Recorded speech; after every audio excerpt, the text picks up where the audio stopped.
When a late-night city bus bursts into flames, no one expects a struggling single mom to become the hero. But Grace Turner, barely scraping by and raising her son alone, doesn't hesitate. She dives into the inferno and pulls an unconscious man from the wreckage, unaware she just saved a billionaire in disguise. The man she rescues, Daniel, wakes up with no memory, no name, and nowhere to go. As he recovers in Grace's modest home, he finds warmth, love, and a simple life he never knew he craved. But Daniel has secrets buried beneath the ashes. He's Daniel Winters, heir to a global empire, who vanished while running from a corrupt dynasty and a loveless engagement. As romance kindles between Grace and Daniel, the truth unravels and danger follows. From mysterious threats to corporate betrayal, Grace is thrust into a high-stakes world she never asked for. But when Daniel's identity is revealed, will the woman who saved him still trust him? Or will the flames that brought them together burn their love to the ground? One heroic act changed two lives forever. But can love survive when truth ignites? The city bus groaned to a stop at the corner of Elm and 48th, exhaling a tired breath of compressed air. The sky was already bruised with the early evening surrender to night, and a thin mist curled under the streetlights like fingers searching for warmth. Grace Turner stepped aboard with a crumpled receipt in one hand and her work bag slung across her shoulder. Her shoes were soaked from the drizzle, and the plastic grocery bag she held sagged dangerously under the weight of off-brand cereal and a carton of milk. She gave the driver a weary smile, the kind you save for people who see you at your lowest every day, but never ask questions. He nodded. She scanned her transit card. Insufficient balance. With a quiet sigh, she reached into her coat pocket and pulled out the exact change. Coins clinked into the box, one by one. The driver didn't say a word. Grace made her way to the back of the mostly empty bus and sank into the nearest seat.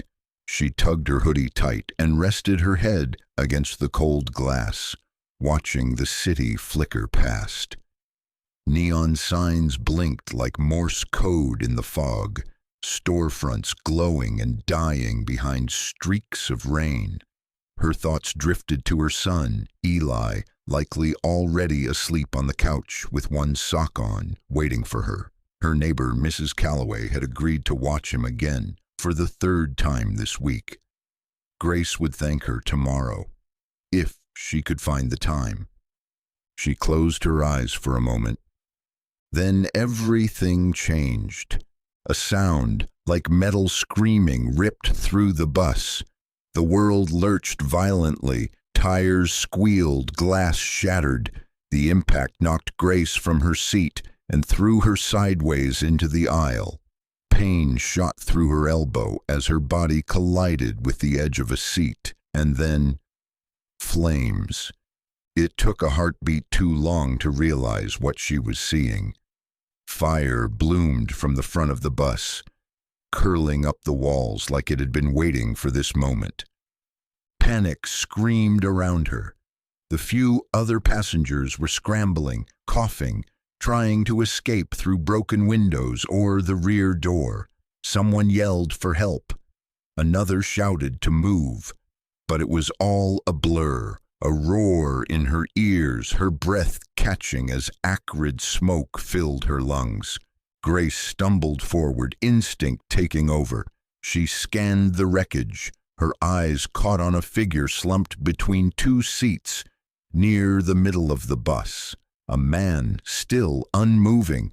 She didn't hesitate. Grace climbed over twisted metal and burning upholstery, the grocery bag forgotten and its contents scattered like ash across the floor. She reached him, his shirt singed, a gash above his brow bleeding. He wasn't breathing. "No, no, no, come on," she whispered, her hands trembling as she grabbed his jacket. You are not dying here." The flames were closer now. Heat licked her skin, blistering the air around them. She braced her foot on a mangled seat and pulled with everything she had. The man groaned. He was alive. She hoisted him up, dragging him inch by inch toward the rear exit. The smoke was thick now, pressing down like a blanket. Her lungs burned. Her vision swam, but she didn't stop. With a final cry, she heaved him out the back door and tumbled out after him, collapsing onto the cold, wet pavement. The world was noise, sirens in the distance, screams, the hiss of steam and fire, and then it was just breathing. Heron is alive. People gathered, but it all blurred at the edges. Grace knelt beside the man, her fingers still wrapped in his jacket, as if letting go would undo everything. And then, slowly, his eyes fluttered open. They were a sharp ocean blue and completely lost. "Who?" he rasped, barely audible. "Where am I?" Grace swallowed hard, still coughing, hair plastered to her face. "You're safe now. I've got you." But in her chest, her heart beat a rhythm she couldn't name.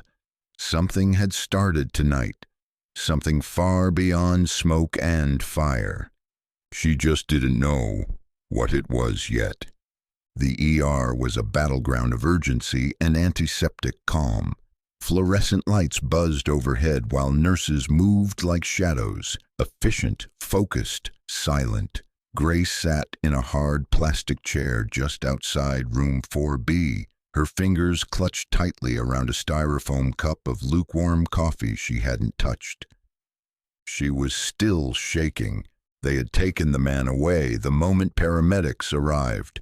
Oxygen mask, neck brace, critical but stable. Grace hadn't been able to let go of his hand until they pulled her back for her own examination. She had a few burns and a fractured wrist. Nothing major, they said. Lucky, they called her. It didn't feel like luck. Dr. Mendez stepped out of the room, pulling off his gloves. "He's awake," he said gently. "We've treated the head wound and stabilized his vitals. But he doesn't remember anything. No name, no details. Classic short-term retrograde amnesia. Could be temporary, could be longer." Grace blinked. "Nothing? Not even a clue?" "Not a thing. No ID on him, no phone. Just some torn cash in his pocket and a single cufflink." The doctor held it up, a sleek silver piece engraved with a subtle W. Grace frowned. "What happens to him now?" "Well, he'll stay here a few nights, but unless someone comes forward." The doctor glanced down the hallway. "He'll be discharged to social services, possibly a care facility."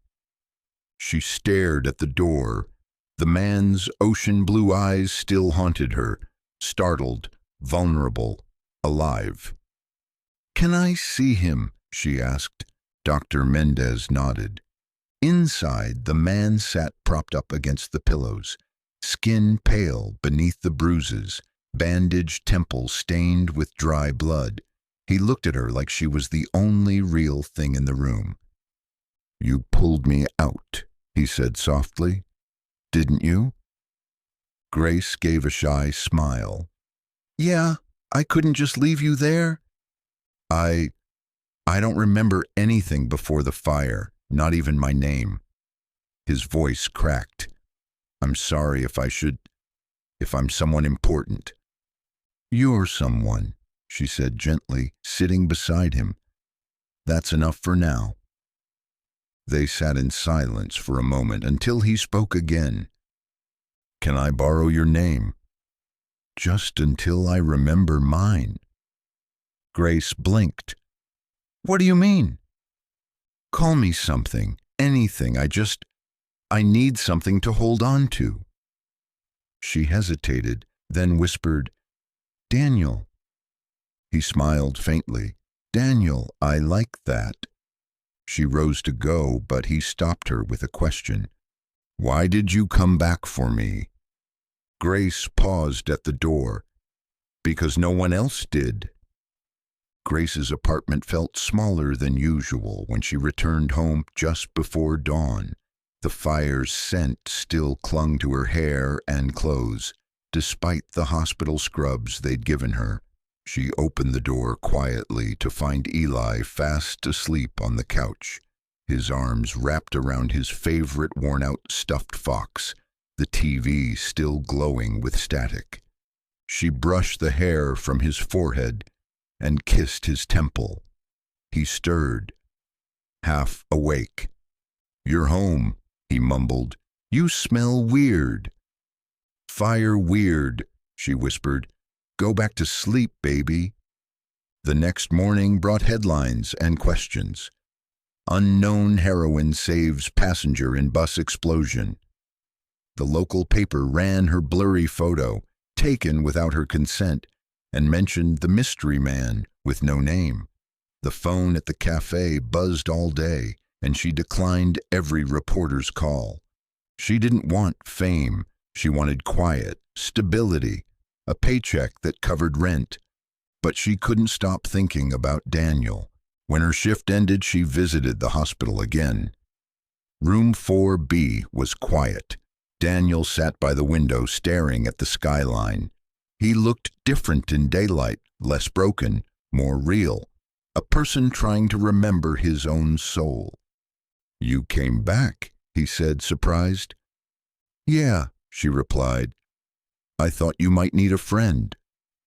He nodded. Turns out I do. They spoke for an hour. He remembered nothing, but his curiosity was sharp. He asked about her son, her job. He listened intently, and for the first time in ages, Grace felt heard. Before she left, she offered something unexpected. If you're discharged and still don't remember who you are, I've got a couch and a spare key. He blinked.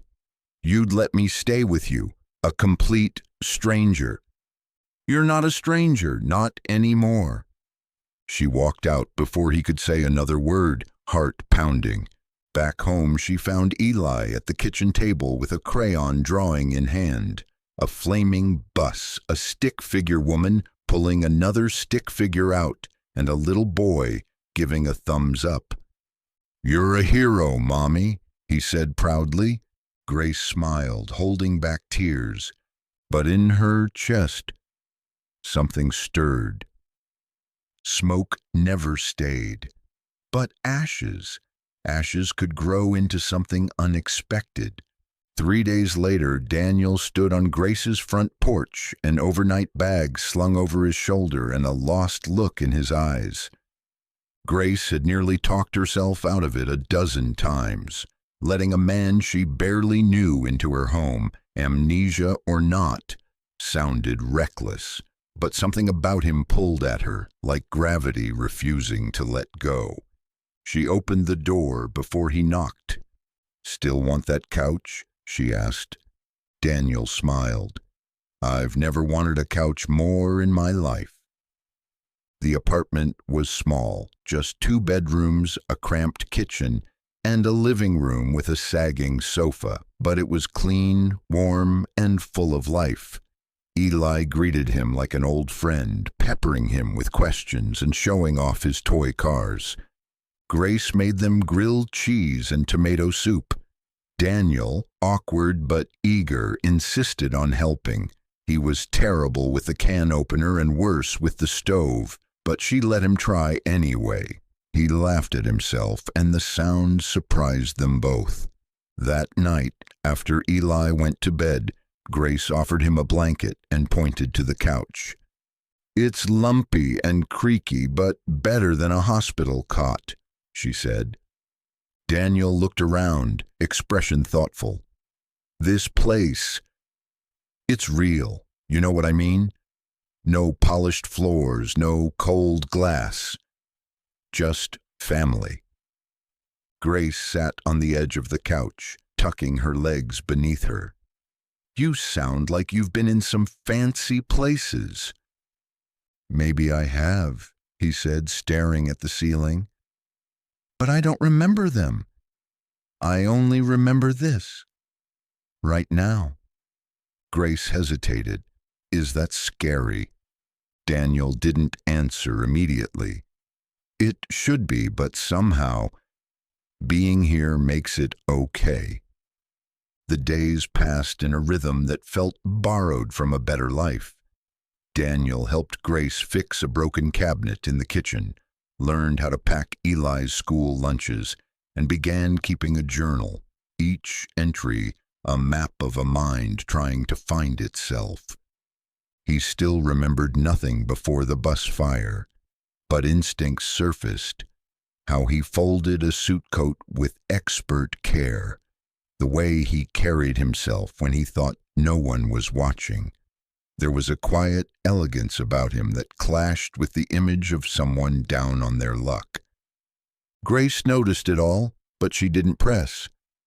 One morning, while folding laundry, Daniel found something in the pocket of the jacket he'd worn the night of the accident. It had been washed, but tucked deep inside a hidden seam was a second cufflink, identical to the first. He brought it to Grace. "W. For what, you think?" She turned it over in her hand. "Warren? Walker? Winchester?" "Winters," he said suddenly. She looked up. "Do you remember that?" "I don't know, it just feels right." Later that night, Grace Googled Dan Winters out of curiosity. The name brought up thousands of results, most useless, but one stood out. A tabloid article titled "Billionaire Heir Daniel Winters Vanishes Amidst Scandal." Her blood ran cold. The photo showed a clean-shaven, suit-clad man on the steps of a Manhattan courthouse. His features sharper, hair slicked back, but the eyes were the same. Blue, intense, lost. She shut the laptop quickly, heart pounding. Could it really be him? And if it was, what kind of man had she brought into her home? Down the hall, Daniel was reading Eli a bedtime story, his voice low and warm. Eli laughed at something silly. Grace stood in the doorway watching them. Maybe he had been someone else once, but tonight he was just Daniel. And maybe, just maybe, that was enough. Grace hadn't slept well in 3 nights. Ever since she'd found that article about Daniel Winters, her mind had been spinning. The resemblance was more than passing. It was undeniable. But the man in the photo, polished and proud, didn't match the Daniel now asleep on her couch, curled under a blanket with one foot dangling off the edge. Still, the question haunted her. What if the man she pulled from the fire wasn't just a mystery, but someone the whole world was watching? She found herself searching for more clues, Googling company names linked to the Winters Corporation, scanning online forums for news of the heir's disappearance. The story was a media circus. The prodigal son of one of America's wealthiest families vanished a month ago during a private jet stopover in Chicago.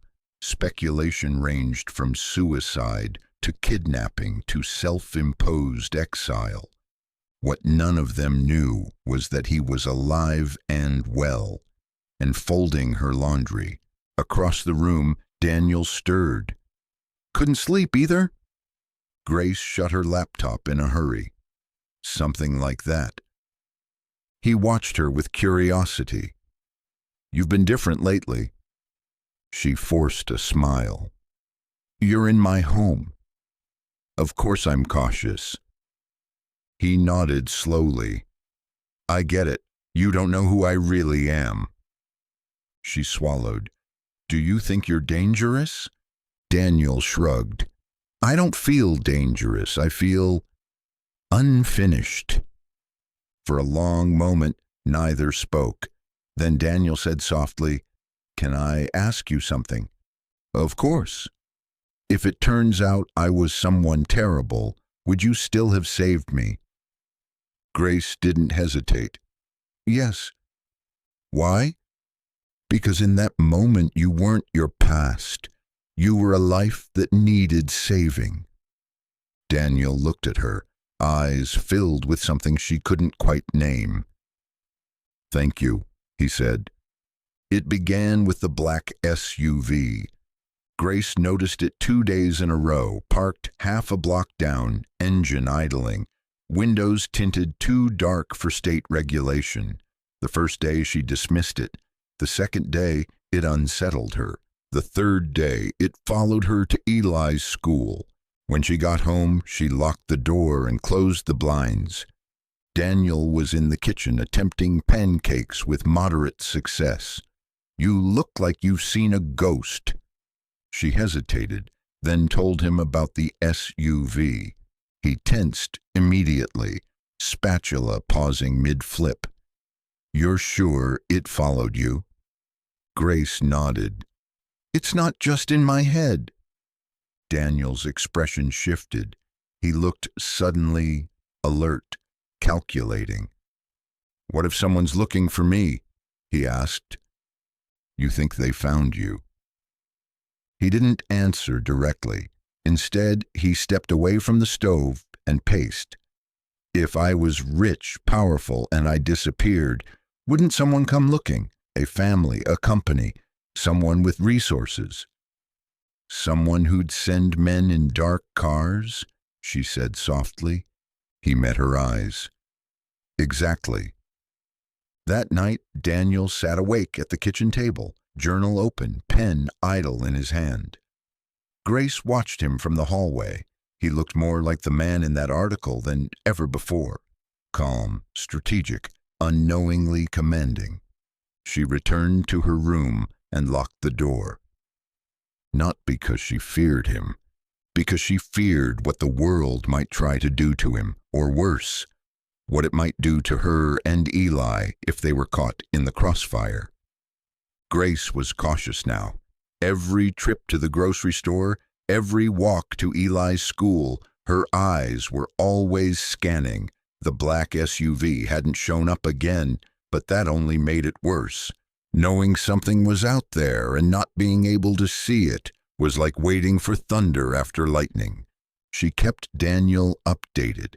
They agreed to keep his presence quiet. No social media, no calls to the press. Grace even convinced Eli to stop telling people about their new house guest. But secrets had weight, and Grace was beginning to feel the strain. That afternoon, she caught Daniel in her bedroom, not snooping but searching. He held the cufflinks in one hand and an old photo of Grace and Eli in the other. "I wasn't digging," he said quickly. "I was trying to remember who I was. I thought maybe being near things that mattered to you would help." Grace crossed her arms. "And did it?" He shook his head. "Not exactly, but I keep seeing flashes, boardrooms, a penthouse view, voices yelling about quarterly earnings." He laughed bitterly. "Who dreams in spreadsheets?" She didn't answer, because that same afternoon, something else arrived. A letter slipped under their door with no return address. Inside, a single sentence. "Tell him to stop hiding." Grace's blood turned to ice. No signature, no instructions, just a threat, veiled but unmistakable. She showed Daniel. His face hardened in a way she hadn't seen before. "This isn't random, someone knows." "Then what do we do?" Daniel exhaled slowly. "We stop waiting. It's time I find out who I really am." Daniel stood outside the city library like it was the gates to something sacred. "If there's anything to find about Daniel Winters," he said, "it'll be buried in digital ink." Grace offered to help. They settled into the public research terminals side by side, surrounded by the low hum of fluorescent lights and the smell of old books. They searched everything. Winters Corporation, Daniel Winters, air scandals, board transitions, missing persons. Grace was more efficient. She'd worked with clunky systems before. Daniel was more methodical, noting dates and patterns. After an hour, Grace froze. Found something. It was a leaked board memo from a month ago. The headline, CEO urges board to move forward without missing air. The man quoted was Leonard Winters, Daniel's father, a man described in business magazines as ruthless, calculating, and impatient with weakness. Daniel stared at the screen. I don't remember him, but I know that face. I feared him before I ever knew him. Grace clicked through the article. They thought you ran. There's talk of offshore accounts, lawsuits, even corporate sabotage. Daniel leaned back, stunned. They think I faked my disappearance. Did you? His silence stretched. I don't know, he said finally. But if I did, maybe I had a reason. As they left the library, Grace reached for his hand. He took it without hesitation, because regardless of his past, the future had already begun. With her, the morning started like any other. Eli's cereal spilled across the kitchen counter, the toast burned slightly, and Daniel was attempting to make coffee that didn't taste like motor oil. Grace laughed for the first time in days, a real laugh, unguarded and warm. But the moment shattered when she stepped outside to take out the trash. A black envelope sat on her doormat. Inside, a photo of Daniel on her front porch holding Eli's hand and a typed note. He belongs to us, not you. Grace's hands trembled. She rushed back inside, bolting the door behind her. Daniel read the note and said nothing for a long time. Finally, he looked up. I need to stop pretending I'm invisible. Someone wants me found and maybe destroyed. He picked up the cufflinks again. Winters. If that's who I am, I have to face it. I can't drag you and Eli through something I don't even understand. You're not dragging us, Grace said. We're in this together. I pulled you out of that fire, remember? He looked at her, eyes full of gratitude and grief.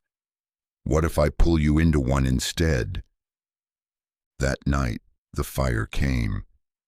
Grace woke to the smell of smoke, thick and suffocating. She ran to Eli's room, scooping him up before he even stirred fully.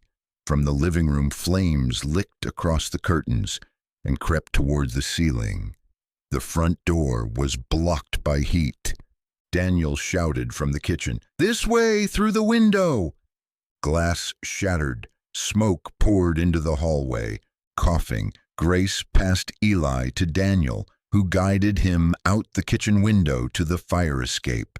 She followed, leaping just as the flames burst into the room behind her. They made it to the alley, barefoot, coughing and trembling. Sirens wailed in the distance. The apartment was gone. Everything they had built, destroyed in seconds. Later, wrapped in Red Cross blankets and surrounded by emergency lights, Grace held Eli while he slept on her lap. Daniel sat beside her, silent. They did this, she said hoarsely. Whoever's looking for you. Daniel nodded. And they'll do worse if I don't give them what they want. She turned to him, eyes fierce. Then we find them first. He took her hand. And in that moment, the ashes between them felt like the beginning of something stronger, something that couldn't burn. Grace, Daniel, and Eli moved into a temporary shelter arranged by a local nonprofit. The space was tight, shared bunk beds, fluorescent lights, and whispered conversations, but it was safe. That was all that mattered. Daniel barely slept. Each night he sat in the dim common room, poring over articles on the Winters Corporation. The more he read, the clearer the picture became. Leonard Winters, his father, was not just a titan of industry. He was feared. Ruthless business practices, concealed scandals, and whispers of legal coercion surrounded him. And buried between it all, a hint of rebellion, a son who questioned it, a son who vanished. Daniel Winters wasn't missing. He had run, and now they were hunting him. "I need to go back," he told Grace one night. "Back to New York, to the source. That's where the truth lives, and where it'll end." Grace stared at him, tired but resolute. "Then I'm going with you." "You don't have to." "I do," she cut in. "You said you're not dragging us into this, but we're walking in with you. Together." Daniel looked at Eli, sleeping in the bunk across the room. "Then we do it smart," he said. "We take control of the story. No more hiding." They left the next day in a borrowed car from a shelter volunteer, driving with nothing but essentials and a folder of everything Daniel had found. The plan was simple: contact someone who might be loyal to Daniel Winters before the media or his father's team caught wind of his return.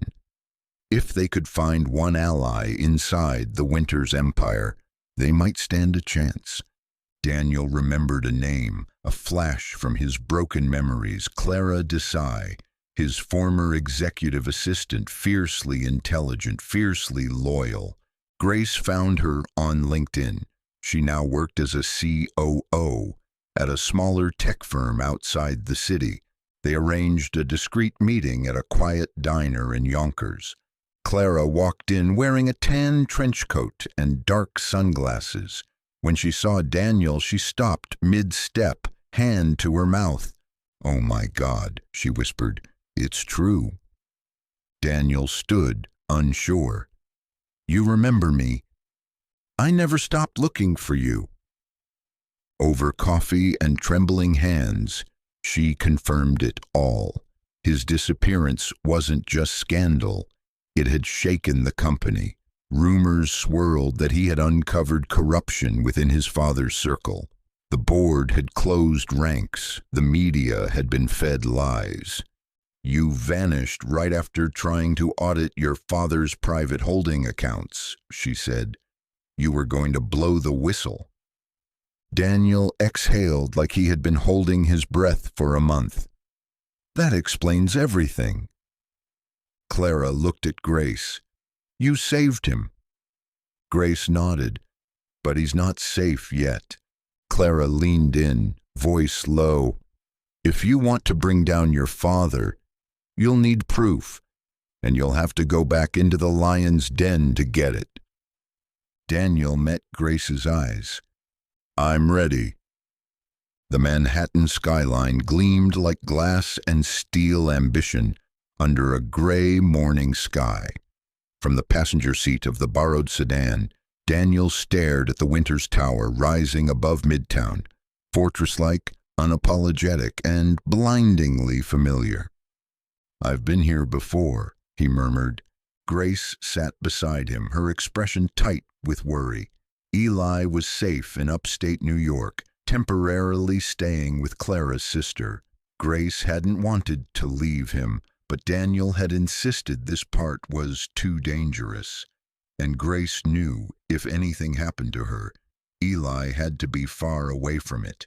Clara had arranged everything: forged ID passes, a security shift schedule, and a meeting room inside the tower booked under an alias.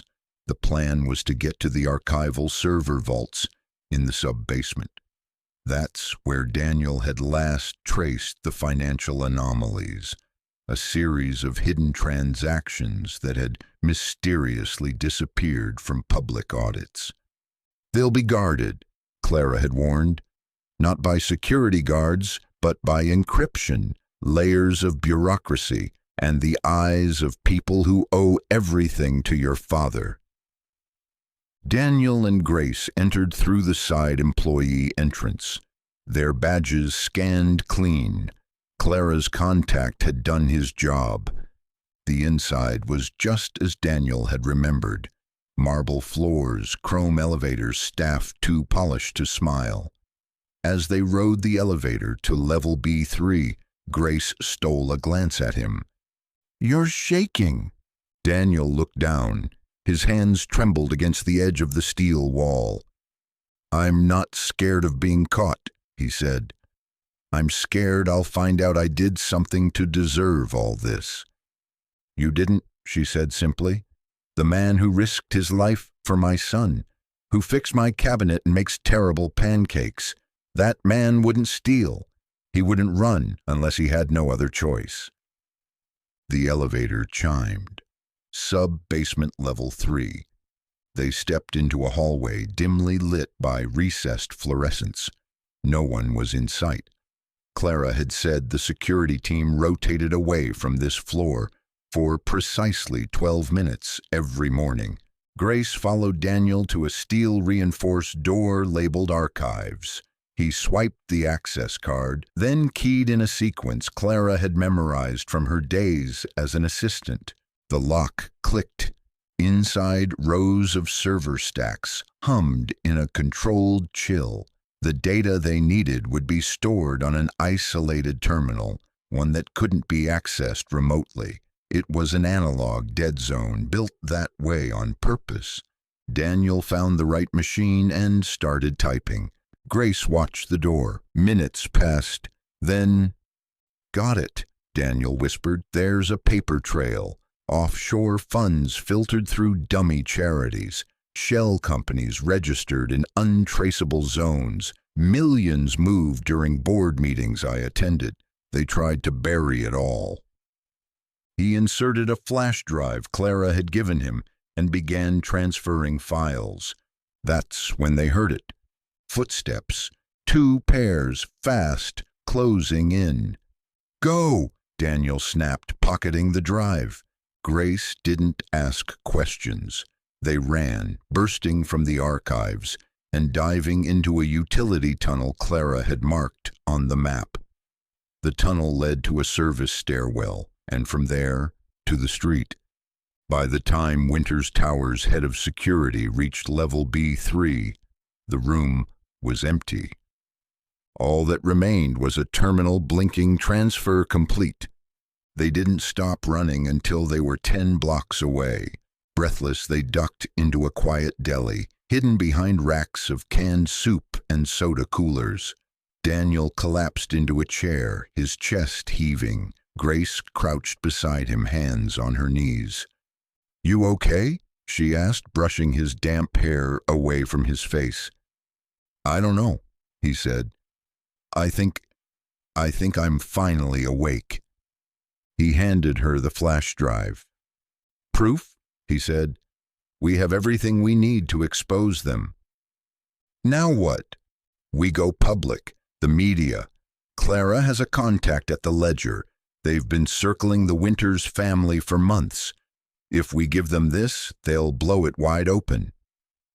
Grace sat beside him, slowly catching her breath. "You sure about that?" Daniel looked at her, and for the first time since the fire, he didn't look like a man running. He looked like a man ready to fight. "I'm done hiding. They tried to erase me, burn me out, but you pulled me back. You reminded me who I was before all this, before the name, the suits, the billion-dollar bloodlines." He took her hand. "I don't want to be Daniel Winters if it means losing this, losing you." Grace didn't answer with words. She just leaned in and kissed him, fierce, tired, and full of everything they hadn't said yet. When they pulled apart, Daniel whispered, "We still have to be careful. They won't go down without a fight." Grace nodded. "Good thing you're not alone anymore." Outside, the city moved on as if nothing had happened. But in a deli on 52nd Street, two fugitives turned truth-tellers had just lit the fuse that would bring down a kingdom. Clara's contact at the Ledger didn't hesitate. Within 24 hours of receiving the encrypted files from Daniel, the investigative desk published a scathing exposé titled "Blood Money: The Winters Empire and the Billionaire Who Tried to Stop It." Daniel's name was plastered across every screen, news ticker, and media site. His face, now clean-shaven and formal in old press photos, stared down from TV monitors in airport terminals and sidewalk displays. It was official. Daniel Winters was alive, and he had turned whistleblower on his own father. The article laid everything bare: fraud, money laundering, secret offshore accounts, fake charities funneling corporate funds to private properties across the globe. Grace watched the broadcast from the safety of a hotel room in Queens, her hands trembling as the anchor detailed it all. Allegations confirmed by a digital evidence dump provided by Winters himself, who claims to have faked his disappearance after a failed attempt to expose the corruption from within. There was no more hiding, no turning back. Daniel sat beside her, calm but pale. "It's out now. Whatever happens next, we face it." Grace said nothing for a long time. Then, "Are you ready to see your father again?" His jaw tightened. "He's going to fight, and he doesn't lose without destroying something." Clara sent word that Leonard Winters had called an emergency press conference. Not to apologize, not to acknowledge wrongdoing, but to declare war. Leonard Winters stood before a sleek podium at the front of a mirrored boardroom. The press had gathered in swarms, their cameras flashing like lightning. Behind him, the Winters Corporation logo gleamed like a seal of divine authority. He began without notes. "My son, Daniel Winters, has recently made certain explosive claims," Leonard said, voice as smooth and cold as a glacier. "Let me be perfectly clear. These claims are not only false, they are a betrayal. Daniel has been mentally unstable for years. He fled our company, our family, and his responsibilities." He paused, letting the weight of his words settle. "He's being manipulated, possibly coerced, and the documents he provided were doctored. If he is found guilty of leaking confidential company information, he will face legal consequences, just like anyone else." Grace watched from the motel room, bile rising in her throat. "They're painting you as a lunatic," she muttered. Daniel was silent, face drawn. "He's doing what he always does, weaponizing shame, making it personal. And people will believe him. Some, but not all, especially not if we show them the real story." He turned to her. "I want to go on record, national TV. Let them hear it from me, not just read it." Grace started. "You want to give an interview?" He nodded. "Live. No edits, no spin." Clara made the call. Newsline tonight, the top-rated evening show in the country, offered a segment. Tomorrow, the studio lights were blinding. Daniel sat in the interview chair, a small microphone clipped to his lapel. Across from him sat veteran anchor Mara Lynn, a woman known for peeling back the layers of the world's most powerful figures with a single look. Tonight, she looked at Daniel like he was both a confession and a warning. "We're live in 60 seconds, the producer called. Grace watched from backstage, fists clenched at her sides. Clara stood beside her, calm but alert. Daniel had insisted she come. "If this is the end of my freedom," he'd said, "I want the reason I fought for it to be in the room." Eli's photo was in his wallet, close to his heart. The countdown hit 0. Mara Lynn turned to the camera. "Tonight, an extraordinary story. A billionaire heir presumed dead, a woman who saved him, and the secrets he's brought back from the shadows of the Winters Corporation." The camera cut to Daniel. "Mr. Winters," Mara began, "where have you been?" Daniel inhaled slowly, choosing truth over fear. "I was on fire. I lost my memory. A woman named Grace Turner saved my life, and I lived in hiding for months, not by choice, but because when I started to remember, I realized what I'd been running from." He leaned forward. "My father's empire is built on exploitation, on money hidden in places that don't help people, but hurt them. When I tried to speak up, I was shut down. When I tried to audit accounts, they buried them. And when I threatened to go public, I disappeared." Mara raised an eyebrow. "Disappeared how?" "I staged it," Daniel said calmly. "I never intended to fake my death, but I ran. I thought distance would protect the truth. And now? Now I know hiding only helps the guilty." He turned to the camera. "The documents I released are real, verified, and I stand by every line. If there are consequences, I'll face them, but I won't let fear decide who I am anymore." The screen split to show Leonard Winters watching from a press room, his expression carved from stone. "Do you think your father is watching this?" Daniel nodded. "I hope he is." The interview ended in silence. Not applause, not outrage.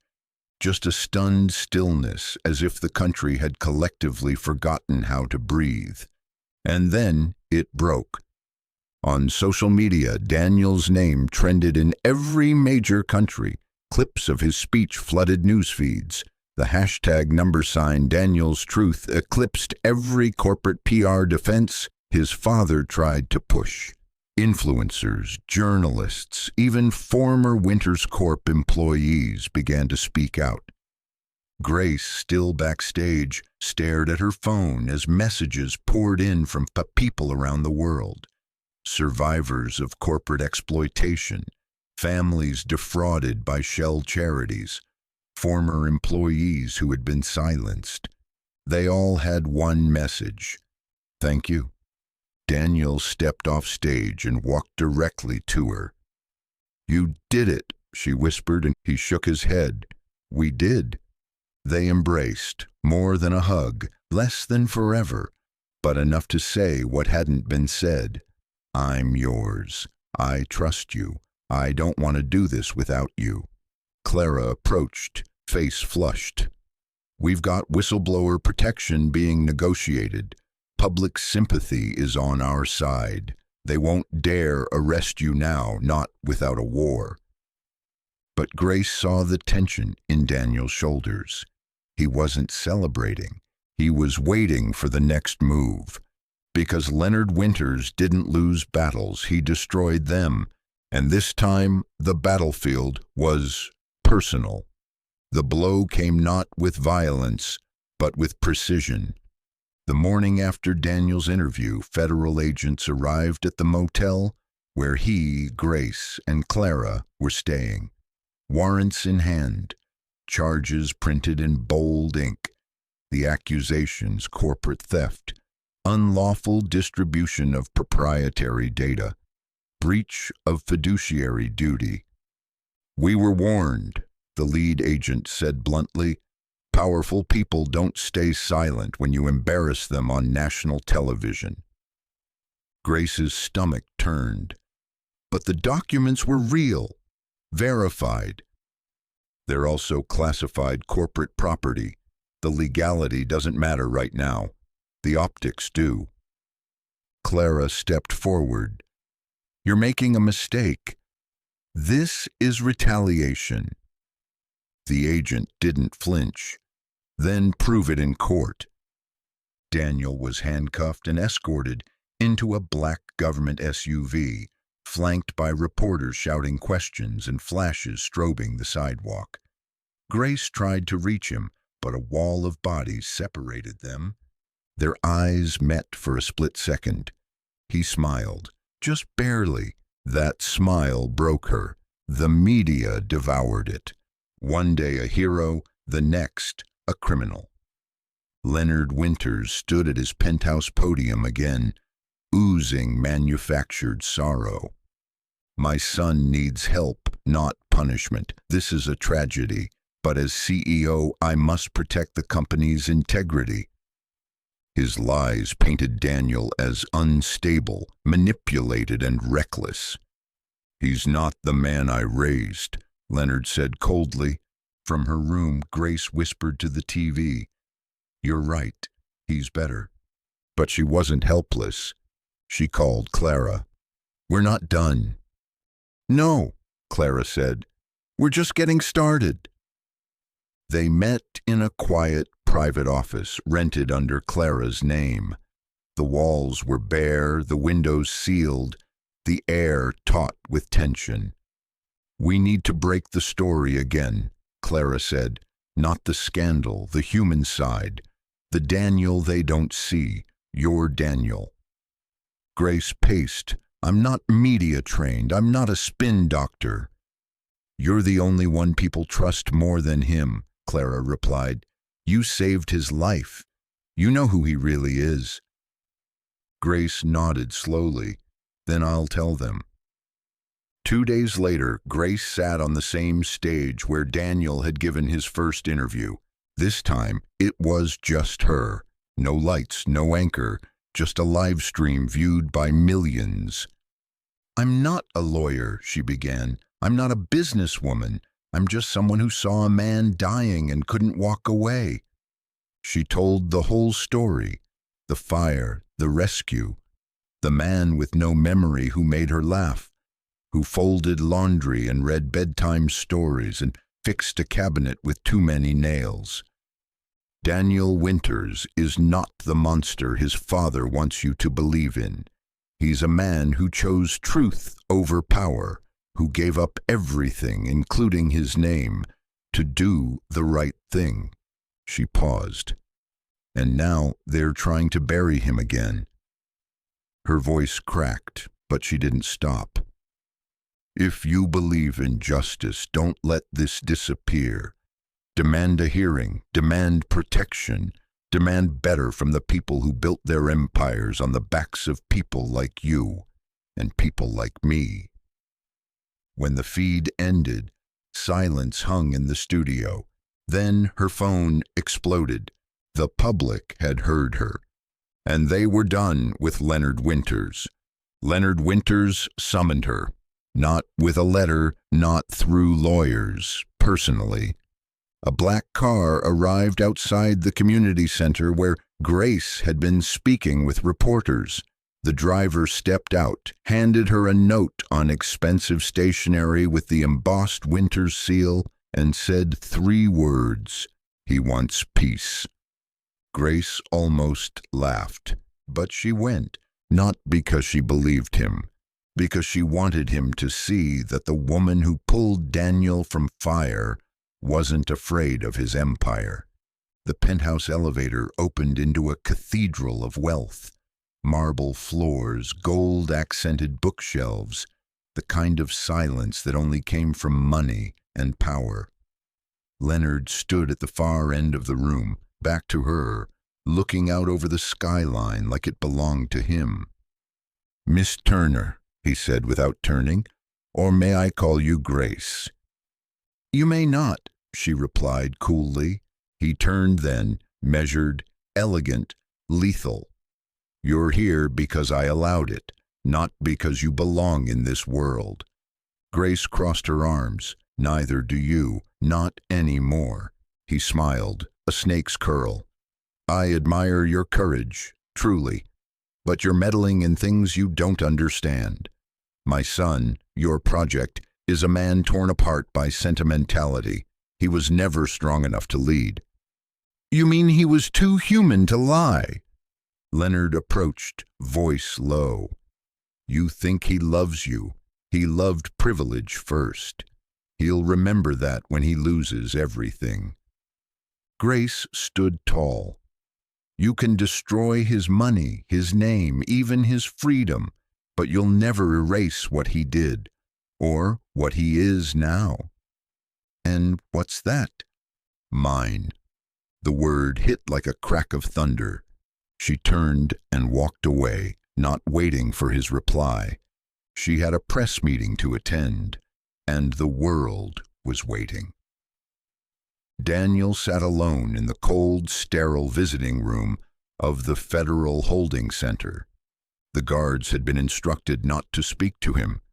The walls seemed to echo only accusation, but he sat still, head up, waiting for the next move in a game he no longer wished to play. The door opened. Not a lawyer, not Clara, his mother. Elaine Winters entered the room with quiet dignity, a woman of faded grace, perfectly tailored silk, and haunted eyes. Daniel hadn't seen her since his graduation from business school. Mother, he whispered. She sat down opposite him, not reaching out, but not recoiling either. I watched the interview, she said. Which one? Both. She studied him. You've changed. So have you, he replied.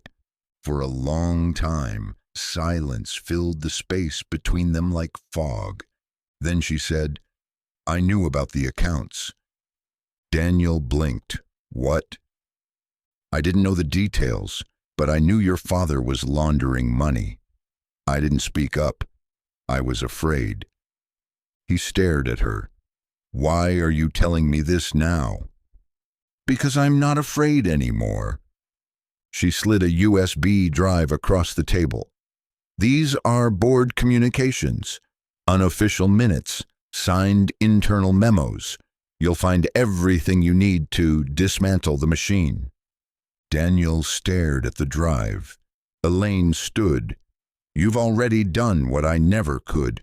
Finish it. She walked away without another word. Daniel looked at the drive, and for the first time in weeks, he smiled. 3 days after Elaine's visit, Daniel stood in front of the U.S. Attorney for the Southern District of New York. Grace sat in the back of the courtroom, her fingers wrapped around the edge of the bench, silent but fierce. Clara was beside her, unreadable. The courtroom was hushed as the prosecutors laid out the evidence.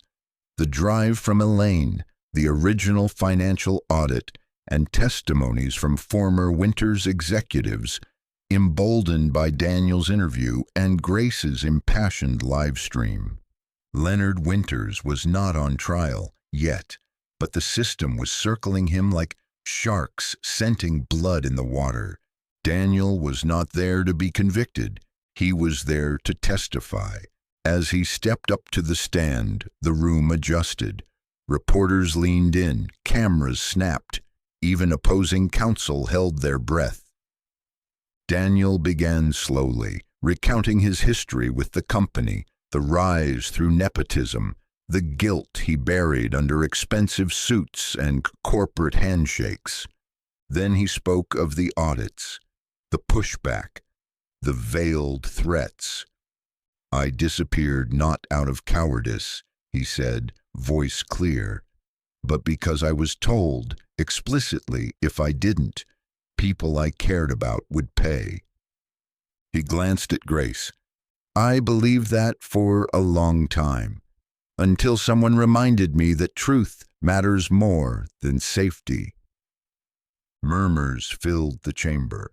Daniel continued, revealing transaction paths, ghost charities, and falsified board minutes, many of which matched the documents on Elaine's drive. By the time he stepped down, the court no longer saw a disgraced heir. They saw a witness, a victim, and, perhaps, a new kind of leader. That night, Grace kissed him hard, her hands pressed to his chest like she could hold the moment in place forever. "You did it," she whispered. Daniel shook his head. "We did." The headlines broke before dawn. Leonard Winters indicted on federal fraud and racketeering charges. Agents raided Winters' tower, seizing files, servers, and private accounts. The press caught Leonard in a luxury SUV, silent behind tinted glass, a man not used to being seen unmasked. The world watched him fall. But the real moment came later that morning when Daniel and Grace walked up the steps of the very building that once tried to put Daniel in chains. This time, hand in hand. Daniel approached the podium outside the federal courthouse, greeted not by anger but applause. "I didn't come here to reclaim my name," he told the cameras. "I came to make it mean something different." He paused. For years, the Winters name represented power, greed, and silence. From this day forward, it will represent something else: accountability, service, and change. He turned to Grace, then back to the press. "And we won't be doing it alone."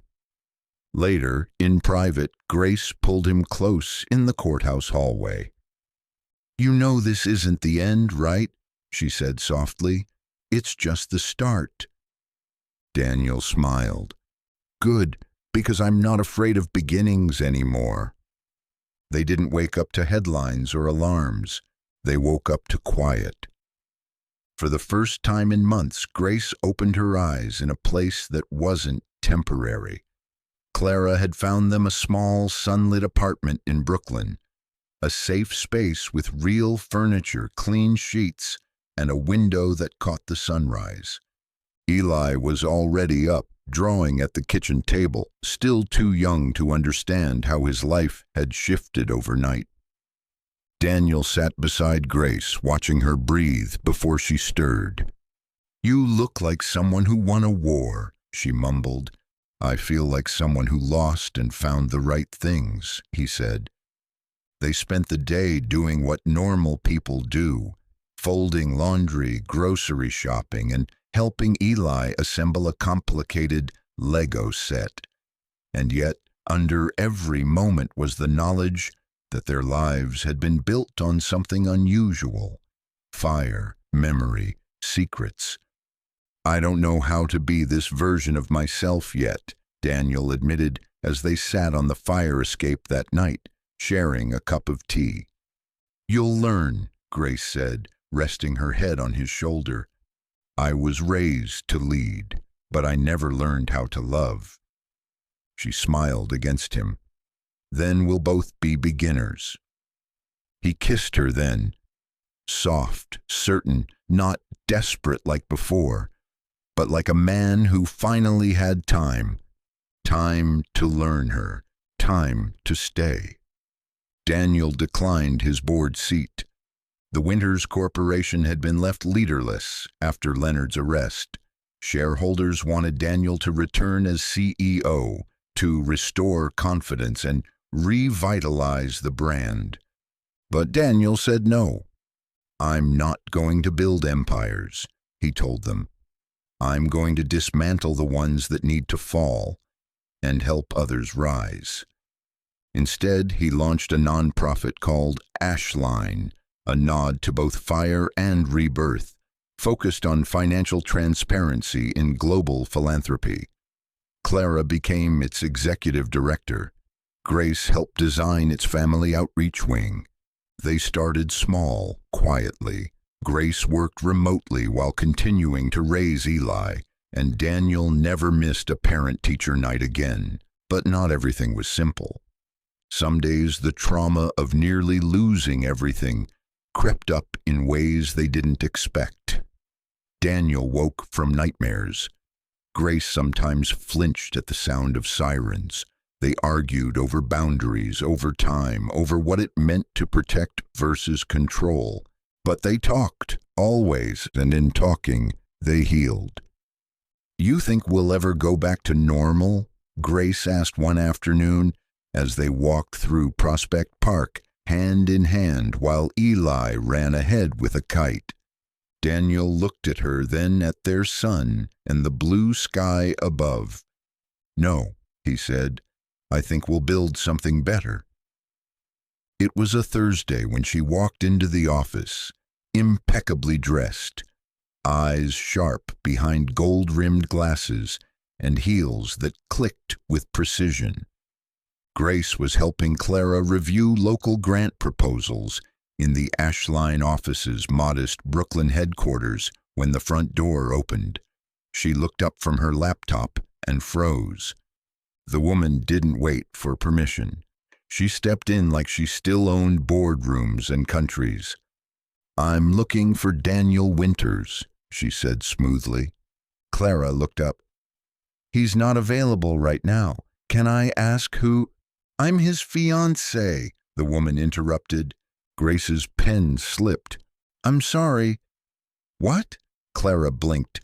The woman pulled off her sunglasses, revealing high cheekbones and a jawline sharpened by generations of wealth. "My name is Juliet Mercer. Daniel and I were engaged before his disappearance, and now that he's very much alive, I've come to finish our conversation." Daniel arrived 10 minutes later. He entered the office, saw Juliet, and stopped like someone had punched the breath from his lungs. "Jules," he whispered. "Nice to see you haven't forgotten everything," she replied, cool as ice. Grace stood from the corner, stunned and silent. Her eyes met Daniel's, but she didn't speak. Didn't need to. She just walked out. They met again that night at the apartment. Grace was sitting at the kitchen table staring at a cup of untouched tea. Daniel closed the door gently behind him. "Grace, is it true?" Her voice was low, even. "Yes," he said, "but it's not what you think." "That you were going to marry someone else?" "I was engaged to her, yes. It was arranged. More business than love. I told my father I didn't want it, and we fought, violently. That fight started the whole chain of events that ended with me gone." Grace looked down. "Did you love her?" Daniel stepped closer. "Number I respected her. We were friends once. But I didn't know love until you." A beat of silence stretched too long. "She said she came to finish the conversation," Grace said. "What does that mean?" Daniel sighed. "She wants closure or control, maybe both." "Do you want her gone?" "I want you." It wasn't an answer, but Grace didn't push. Instead, she whispered, "Then show me." Juliet requested a private meeting the next day, and Daniel, after long thought, agreed, but insisted on neutral ground. They met at a quiet hotel bar downtown. Grace didn't attend, but she watched from a distance, seated 2 floors up, in a cafe with a direct view of the lobby through the window. She didn't want to eavesdrop. She just wanted to know. Juliet greeted Daniel with a soft smile. "You still wear the same cologne. Strange." He chuckled dryly. "You always had a good nose for branding." She sipped her wine. "Why didn't you tell me the truth before you left?" "Because I didn't trust anyone," he said, "least of all myself." "You could have trusted me," she said. "We were a team." "No, Juliet," Daniel said gently. "We were a deal, one neither of us wanted. You're here because your family's image took a hit after mine went public." Juliet didn't deny it. After a long silence, she said, "She's changed you, Grace. She's shown me who I already was underneath everything." "And what does she have that I didn't?" Daniel answered without hesitation, "Everything that matters." That night, Daniel returned home to find Grace tucking Eli into bed. The boy had drawn a new picture, one of the three of them at the park flying a kite with a big sun in the corner and a speech bubble over Daniel's head that read, "I love you." Grace sat beside him on the couch, the silence gentle this time. "Did she get her closure?" she asked. "She got the truth," he said, "that I never loved her, that I love you." Grace looked at him then, really looked, and finally she nodded. "Then we start again," he smiled. "Not again, just forward." And together they leaned into the future. Grace didn't know peace could feel so strange. It crept in slowly, like spring thawing the edges of a long, cruel winter. The media stopped circling. Daniel's name no longer dominated news tickers. The Winters Corporation began restructuring, guided by independent oversight teams and activist shareholders, empowered by Daniel's testimony. But peace wasn't the absence of noise. It was what you filled the silence with. For Daniel, it was Eli. He spent hours helping Eli build elaborate Lego cities, teaching him chess and reading every dog-eared library book that fit into a bedtime hour. For a man who once brokered billion-dollar mergers, nothing brought him more joy than helping a 7-year-old decode the mysteries of multiplication. For Grace, peace looked like a possibility. She began speaking at local women's centers, sharing her story. Not just the Daniel part, but her own. The resilience, the mistakes, the strength it took to ask for help. Her voice found its rhythm, and with every room she filled, she shed the version of herself who only ever survived. "You ever think about what comes next?" she asked Daniel one evening as they walked hand in hand through a quiet Brooklyn street. "All the time," he said, "but I've learned not to plan it like a blueprint." She smiled. "What then?" "More like a garden," he said. "We plant what matters. We let go of what doesn't. And we make sure there's always sunlight." Grace stopped walking, turned to him. "Kiss me, farmer." He did. The final test didn't arrive in a courtroom. It arrived in an envelope, unmarked, left on the stoop of their brownstone just after sunrise. Grace found it while grabbing the newspaper. Inside was a single sheet of parchment folded with care. There was no threat this time, no accusation, just 5 words penned in Leonard Winters' unmistakable hand. "He's still my son, always."